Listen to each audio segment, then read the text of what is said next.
When you think of AI innovation, your first thought probably isn't local government. But what if local councils are the unexpected AI innovators of 2025? My name is David Mance, and my guest today is Dwayne Johnson. He is the Chief Local Government Director at ICS.AI, and they're a company that specializes in helping the public sector deploy AI to improve services and save millions. Welcome, Dwayne. Yeah, hi. And just to reinforce, I am the real Dwayne Johnson. I got the name first before some famous person over in the United States decided it was such a good name. So, yeah, really pleased to be chatting to you today, David. I made a I was made such a conscious choice not to refer to your name because I just thought you must be so sick of it, but I'm glad that you did mention that. Yeah, it must be, is it a bit of a, can it be a bit of a bane of your life at times? Do you know, sometimes, David, actually, it can be quite productive because when I've been over to America before, as soon as they find out your name, people offer you little freebies. So Really? we've had a couple of times where we've been over to America and people have wanted to do a shout out of Dwayne Johnson's in the house. And then I've often got a free bucket of beer or maybe a little cocktail or something. So yeah, Okay. it can have its pluses and it's quite a break. It's breaking down little barriers and it's a nice little intro to sometimes for chatting to people. Nice. That's good. I'm glad you're making it work for you. Okay, so it'd be really interesting, first of all, just to hear a little bit about your experience of care, because you at one point worked as a care assistant, is that right? Yeah, I did. When I came out of college, always been interested in social care. Some of that's background with my mum. She was fostered and then adopted. So I was always fascinated in her life. But yeah, I was a care assistant for 3 or 4 years. I worked for Durham County Council. They had a number of care homes and loved the interaction with the residents. It was great to be a team member as well. And then, yeah, I became an officer in charge, ran my own care home on behalf of Durham County Council. It was a 46 bedded care home. It was just brilliant part of my career, really, just looking after, supporting people in their final days and experimenting and using new innovation at the time. So yeah, I think it was a great part of my career. What, give us an idea, like when was this and what were the sort of innovations, the technological innovations around then? Yeah, when was this? Believe it or not, I'm just over 60 now, and so yeah, it was the 1990s, and the sorts of things. I won a BBC award for using computers and care planning, and I used that because what we did was we really sat with residents and we talked about their life and what they'd accomplished and what were the highlights of their lives, and we put all that down on an old BBC computer, and the individuals were so pleased that we were interested, but then we were able to produce something. Lots of people shared that with a family, with friends, and so it was a real delight to be involved in that sort of time. And really, that's when computers were just starting to come to the fore. Lots of people obviously concerned about how computers were going to be used at that time, and I'm sure we'll be touching on that later when we talk about artificial intelligence. But they were really exciting times, to be honest. And we were at the It's, forefront then of some of the technology really that was available to us. it's a recurring theme on this podcast is basically suspicion around new technology. So whether that's, yeah, computers, digitization, now it's AI, yeah, these things are just, they're just on loop, aren't they? These kind of challenges whenever a new technology comes along, how do we cope with it? And you always have people reacting in different ways to it. And then, so you've really worked, am I right in thinking all types of both care settings and local government settings? And then, am I right in thinking you retired and then your current role brought you out of retirement? It did exactly that, David. Yeah, obviously, I went through the social work route after my experience and time in care homes and became a team leader, a service manager, assistant director. I was a director of social services for about 15 years with a few local authorities and then retired as a metropolitan chief executive with over 4,000 staff. So I was very proud of everything that I'd accomplished and achieved. But on that point, though, I was always really interested in digital services. Some of that goes back to what I said earlier, but I was the lead with the leader of Sefton Council for digital services in the Combined Authority. So that was Liverpool City Council under Mayor Rotherham. And it was an area that was really changing in terms of that digital interface with the private sector and with the public sector. And we were looking at how digital services could enhance the lives of residents, of people living in care homes, and people who were getting support from home care. And then I did retire genuinely, and ICS.AI came along. I actually had never dealt with them before, and they approached me and said, "Look, we've got these really exciting new systems and platforms, and we'd be really interested in your thoughts about them and what you think. Would residents in care homes and people who are receiving home care services and social workers, do you think there'll be any better benefit?" I have to say, I had my doubts at first. And yes, I've been working with them now for probably about 12 or 18 months since I retired. And just the pace of change has been incredible, really, with the launch of the new generative AI, which I'm sure we'll be talking about in a little bit later in the podcast. So, yeah, that's what really changed my view then on whether or not I should really retire or whether or not I should support this really game-changing innovation. And It's really interesting that initially you were skeptical. Can you tell me about a specific moment where you thought, oh, hang on, like this could be super valuable? yeah, I was skeptical because I thought, really, can the AI systems really support staff in the way that was described? An example at the time was about some of the transcription and automation services. Could it really enhance and provide some support for social workers? But once I'd tested the systems and I'd used the transcription services. And once, obviously, we need to talk about privacy and ensuring that individuals are signed up to being recorded, and then listening back to what it does record, how it records it, how it summarizes, how it connects back to a care plan, how you can use some of the automated systems to pull information from 12 months ago, 2 or 3 years ago, how it can summarize the history of an individual. And particularly if you're a new social worker coming to an individual and you haven't got a lot of knowledge or information about that, tapping into that system and using artificial intelligence, I think, has been a real game changer. Yeah. Okay, let's talk about what that looks like in practice, excuse me, in practice for a social worker. So you're saying they'd come, let's say they're new in the job, they're coming to work with a client for the first time, and you're saying they'd be able to literally ask questions. Would that be like using their voice or typing about Yeah, that person's case history? yeah, I think so. You can do it. You can do it in two ways. The unified platform that ICS has, the starting point really would be to use that system on your own laptop.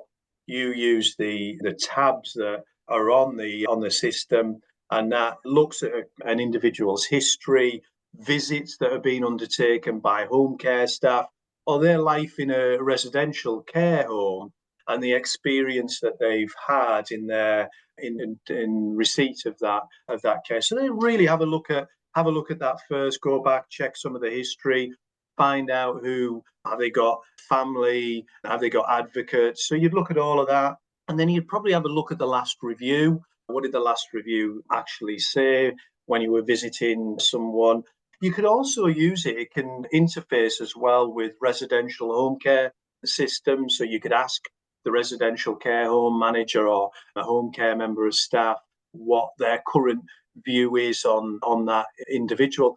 So yeah, he would do all of that first. So that's good preparation for the visit to the care home or to somebody at home. And then once you're there and you're visiting somebody's home, I think you've got to make sure that you're complying with all the data privacy issues and the data protection and impact assessments, and all of that has been considered, first of all, by the organisation, that is the council, but also when you're introducing yourself to that individual, that client, that resident, saying, look, I'm going to be using this transcription service. Are you comfortable with me recording what has been said and reassuring them that information won't go any further other than contained in the vault in the system? And really, that how it works is it uses AI powered transcription tools that really automatically generates very detailed, high quality assessments from their care visits and conversations.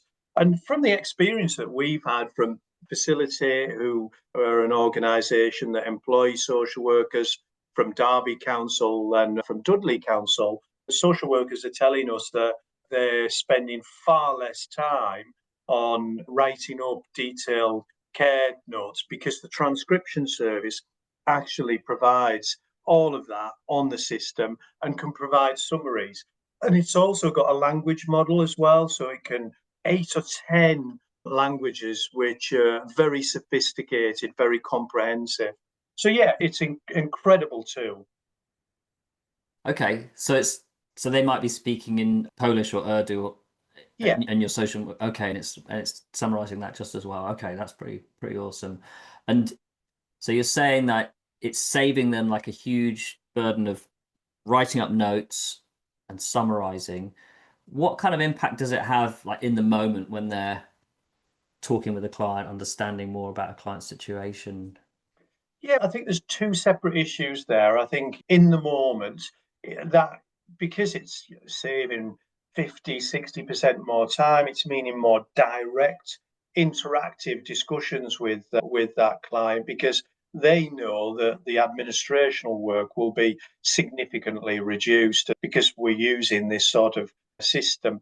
So I think that's really very powerful in terms of an issue. But I think as well, in terms of the moment, I think with a resident or with the client, I don't think from the feedback that we've been getting from the social workers that they feel intimidated or concerned about the fact that they are being recorded. So we're not getting any of that concern back. So I think that is relaxing individuals and people feel reassured that the social worker is reassuring them about some of these systems and how it's going to be operating. Yeah. Okay. And yeah, just out of interest, like how are you?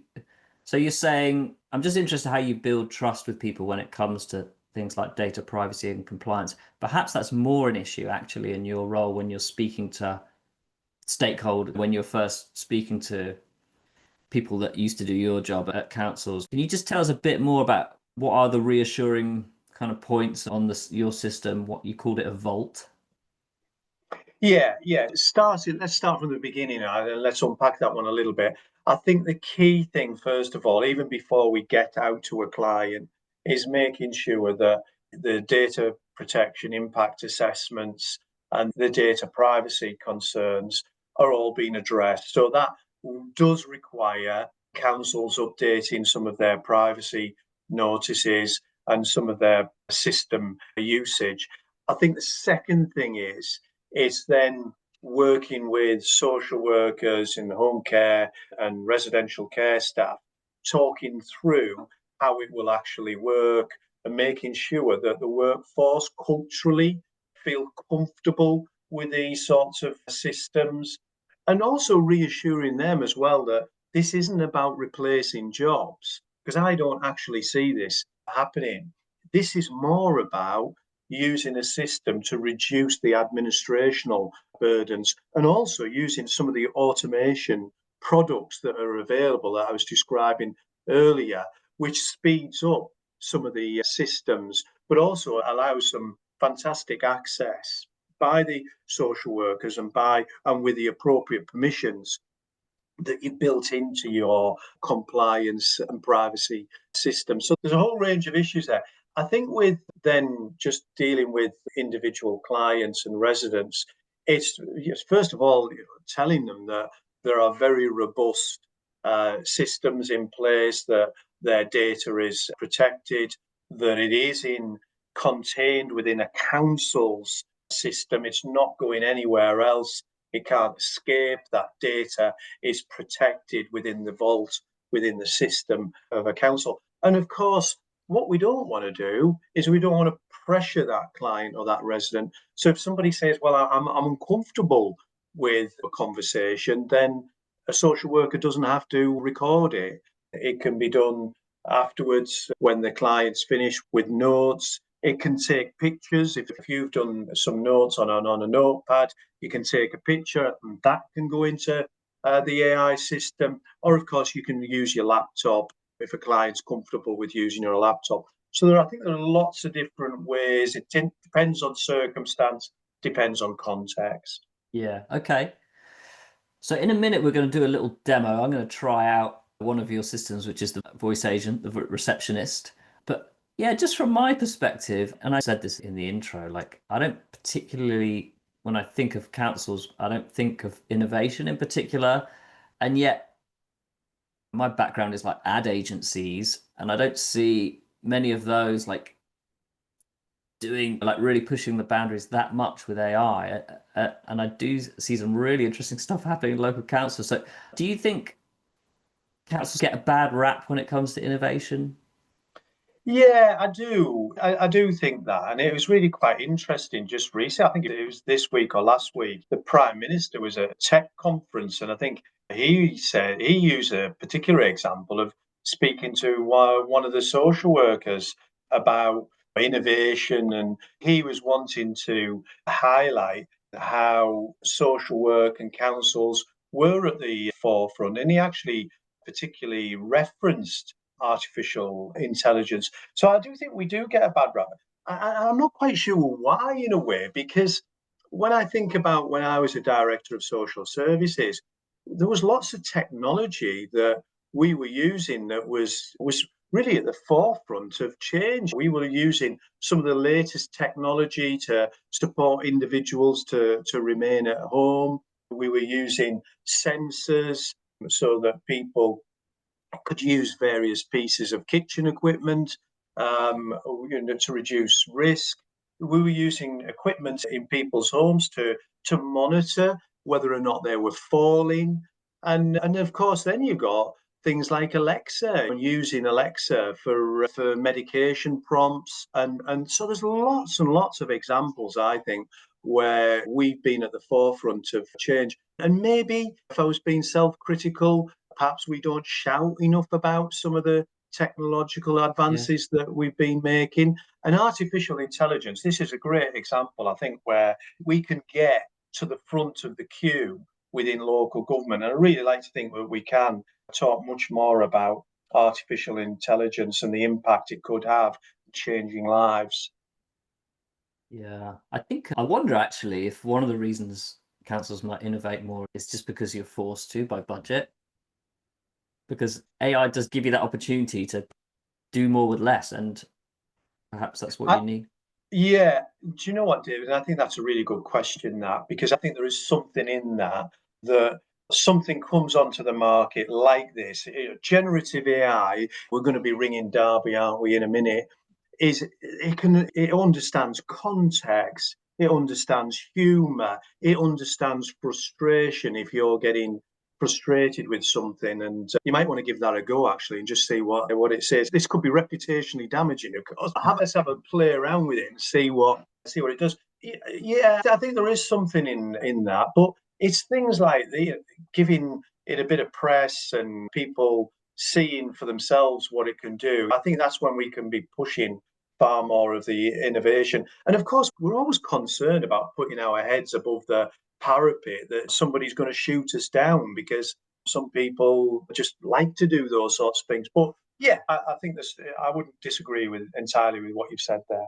Yeah. Okay, let's give this a go. I'm gonna I'm just gonna call the Derby Council main line and record it. We'll just do it live and see what happens. Find out more information about how your personal data is processed.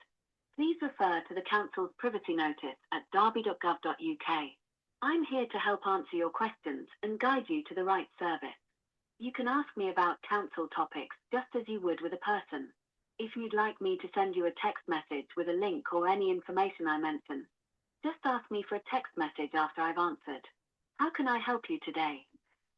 Yeah, I'm a bit worried about my Uncle Joe. He's home he's home on his own. He seems to be forgetting quite a lot of stuff, and yeah, I'm worried he might be missing meals. I was not really quite sure what to do about it.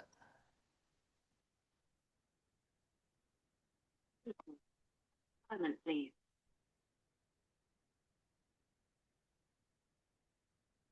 For an elderly person living alone with memory issues and possibly missing meals, there are several support options available. The Derby City Dementia Support Service, run by the Alzheimer's Society, offers information, advice, and support for those experiencing symptoms of dementia. They also organize well-being and peer support events. You can contact them by phone at 01332497640 or email at derbycitydementiasupport@alzheimer's. Additionally, the My Care directory provides information on local services that can support well-being and daily living. For more details, you can visit the My Care directory by going to mycare.derby.gov.uk. If you'd like the link sent to you as a text message, just let me know. Can I help you with anything else today? Yeah. Just let me know. Okay, yeah, please send me that link by text. I'd like to get that, please. Working on that for you. Please wait. Okay, and while you're I doing sent that, you a text message. If you have another query, please ask me now, or feel free to end the call in the end button. text has come through, so that's good. It's telling me, yeah, it's giving me that information. Thank you. Just a moment, please. Thank you for reaching out. I'm glad the information was helpful. If you have any more questions, So it's picked up on the memory thing, picked up on the fact we're dealing with dementia and missing meals. Now, look, yeah, I'm getting quite worried because he's actually fallen down. I've been calling before and I'm not getting any good answers. And yeah, Uncle Joe is now in quite a lot of distress. What should I do? thank you. Just a moment, please. Big test I'm that. sorry that you're feeling frustrated. Please keep in mind that I'm an AI assistant and continuously learning. If you're happy to persist, please ask your question again, this time providing more context, and I'll do my best to help. Can I help you with anything else today? Just let me know.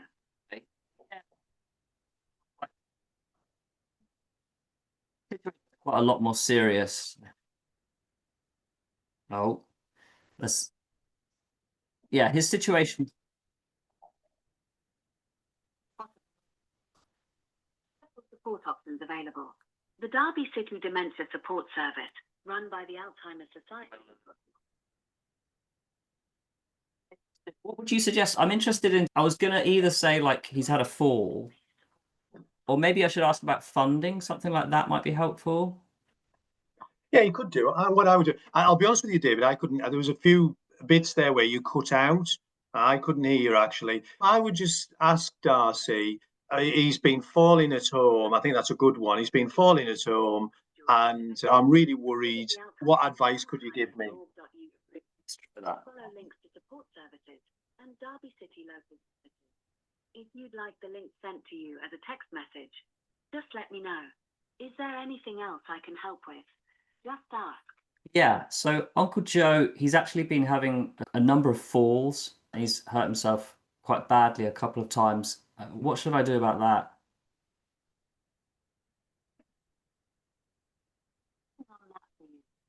Wait.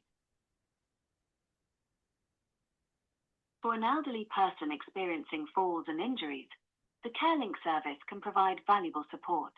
CareLink offers equipment to alert a control center for help in emergencies. If a fall occurs, a responder will be dispatched to assess the situation. If it's safe, they will use specialist lifting equipment to assist the person to a safe position. Ensure. Few things we covered.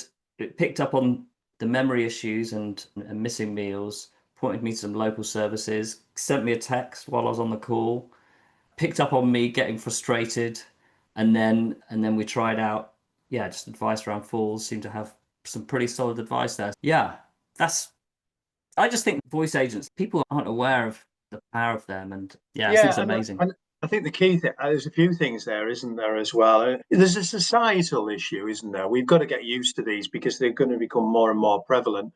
But I also think, just based in terms of what we're training, what we're teaching, we've got to make sure we educate them in the right way. We've got to provide them with the right information. It's got to be accurate information. But the other thing is just the speed of response. Yeah, there was a little pause there, wasn't there? But it was a tiny pause. And you wouldn't expect, unless it's a very experienced community care worker working in the field or in the contact centre, for somebody to give you that information straight away. But this is what it's all about, really, providing that information at an early stage. It was really good, the response about dementia, because that's about early intervention and prevention. Yeah. So the experience we've had in Derby on their generative AI, the latest, the most, one of the first, if not the first in Britain, is deflecting around about 60 to 65% of those calls away. So that means that those contact centre staff can be dealing with other information. And of course, you can ask for a human. And of course, Darcy knows as well when to put you onto a human. So if you started to ask her, say anything about abuse or domestic violence or anything like that, they will put you straight through to a human. They're key issues, I think, for me. But I was pretty pleased with that. You did break up, as I said, a little bit there. So if I couldn't hear that correctly, maybe Darcy couldn't. But overall, I thought that was good. Okay. Yeah. Very good. Very cool. Yeah. What excites you most about the ways that AI can shape the future of adult social care?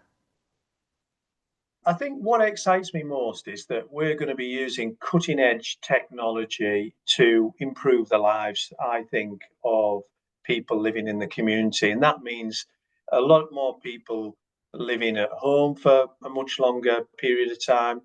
I think it'll actually attract more people into the care field, because we've been struggling with this now for many years, attracting younger people and attracting people of all ages in. So I think using this will be a more attractive tool. And let's face it, home care staff, residential care staff, and social workers are really hard pressed. These are people who are at the limits with capacity. So I think having an automated tool, administration system, and using these systems, I think these are going to really change our field. And so I think that's why we want to be at the forefront of this technology. And then I think it's just adapting and changing some of the technology and using it in so many different ways. No, I think we're living in exciting times. Yeah. No, I think it's such a huge issue, obviously, staffing in the sector. And so, yeah, you're right. If a role involves whatever stat you had there, something like 40% less time writing up notes, then you can see that the job's going to appeal a lot more to people who have entered the profession, essentially, because they want to care for folks. They want to.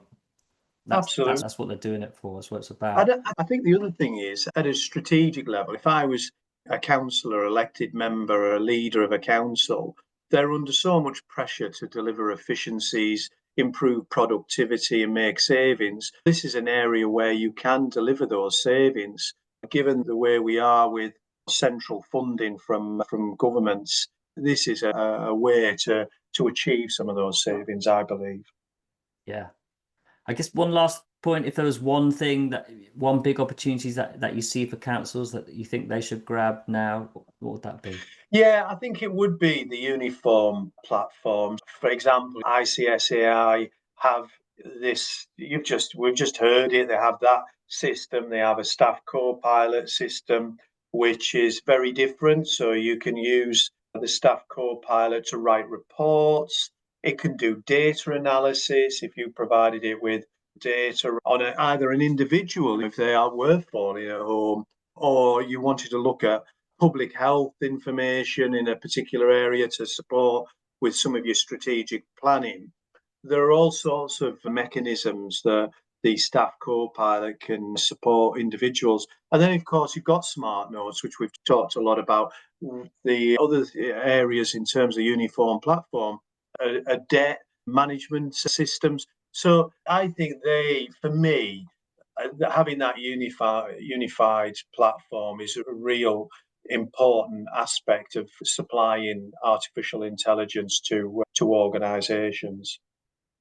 There was one stat you said. I don't want to miss that stat on the amount of money that Derby Council had saved. Yeah, Derby have saved, they just announced at a national conference on Wednesday that they'd saved £7.4 million, which is a massive number. And they're heading towards £12 million over the phase in 2 and 3. So it's a big number. And of course, then the leader, the cabinet members, the chief exec, they've got some choices then, haven't they? They either reinvest that money into delivering other council services, potholes, and or in terms if they're really being cash strapped in special educational needs and disability services or children's services, they can reinvest some of that money into those areas.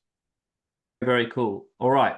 That's fantastic. I found this really interesting, Dwayne. I think the more I've heard about the stuff you're doing, the stuff with councils like Derby, and you can just see, I think the more people hear about it, the more it's going to spread. So thanks a lot for sharing.